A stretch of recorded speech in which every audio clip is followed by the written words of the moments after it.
Bonjour les amis, alors aujourd'hui, oui, je sais, je n'ai toujours pas mes résultats, mais il faut bien avancer. Alors aujourd'hui, je vais vous parler de la vitamine D. La vitamine D, vous savez, c'est le soleil là que j'ai en pleine figure, mais vous pouvez, si vous n'en avez pas, prendre de la vitamine D3 plus K2.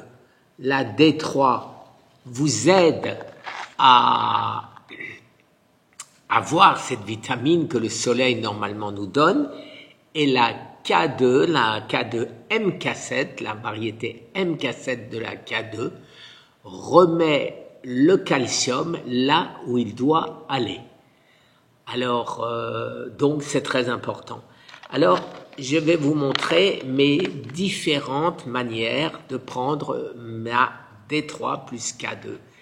D'abord, la plus facile, c'est de l'acheter comme ceci, à la dose normale, D3 plus K2, le K2 200 mg pour 10 000 IU, qui ne font que 250 microgrammes. Alors quand on s'imagine que c'est beaucoup, eh ben non, c'est pas beaucoup du tout.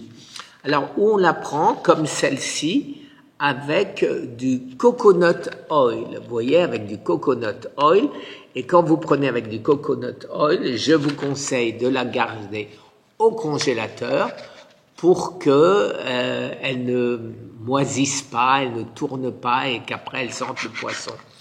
De la même manière, pour avoir un peu plus d'huile pour l'absorption, je ne sais pas combien il y a d'huile et si elle est suffisante, je prends de l'huile de poisson, les amis. Alors là, il y a 1 gramme d'huile de poisson, des grands flacons comme ça, ne coûtent quasiment rien, avec, je crois qu'il y a 400 pilules dedans, ouais, c'est ça, 400 pilules de 1 gramme, et ceci, vous les trouvez très facilement un peu partout, et en particulier chez Costco, si vous avez un Costco dans votre région. Et ce que je prends en même temps, très important pour moi, c'est la DHA. La DHA, 500 mg, le PA, 250 mg.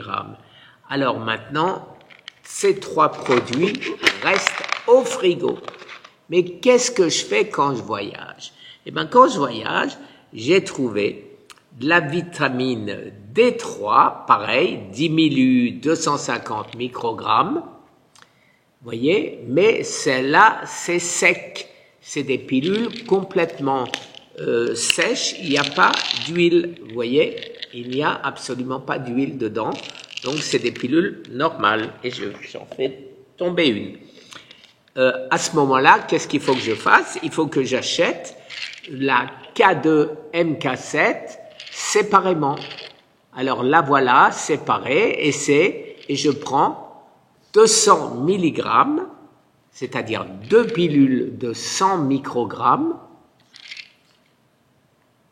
C'est bien ça, pour 10 000 IU. Donc 10 000 IU, 200 microgrammes. Voilà, c'est pas compliqué. 5 000 IU, si vous en prenez moins, 100 microgrammes. Alors, de cette manière, ceux-là, je les emmène en vacances et ils n'ont pas besoin d'être au frigo.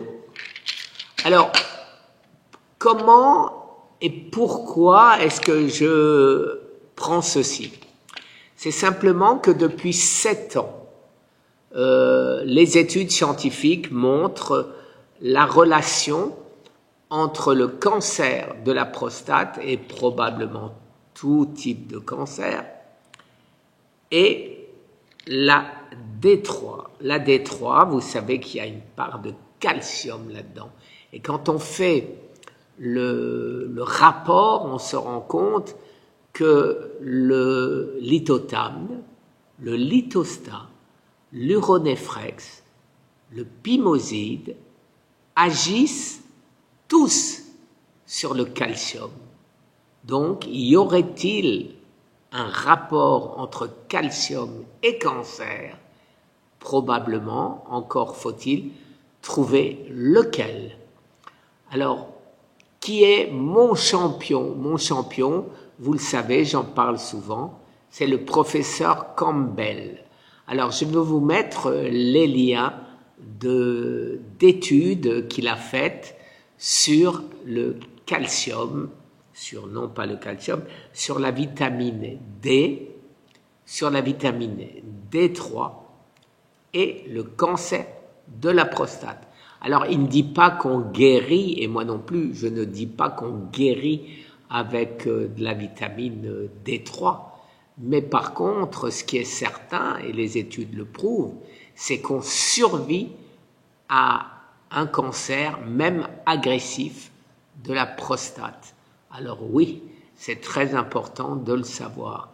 Alors aujourd'hui, compte tenu du fait que j'ai toujours pas mes résultats, j'ai décidé de mettre un peu mon corps, mes reins, mon estomac au repos. Et donc, je ne prends quasiment plus à rien du tout, à part cette vitamine D3. Voilà les amis, je vous mets tous les liens en dessous de cette vidéo. Merci. Une excellente journée. Demandez à vos médecins si ce serait intelligent de prendre de la vitamine D3 accompagnée de K2 MK7.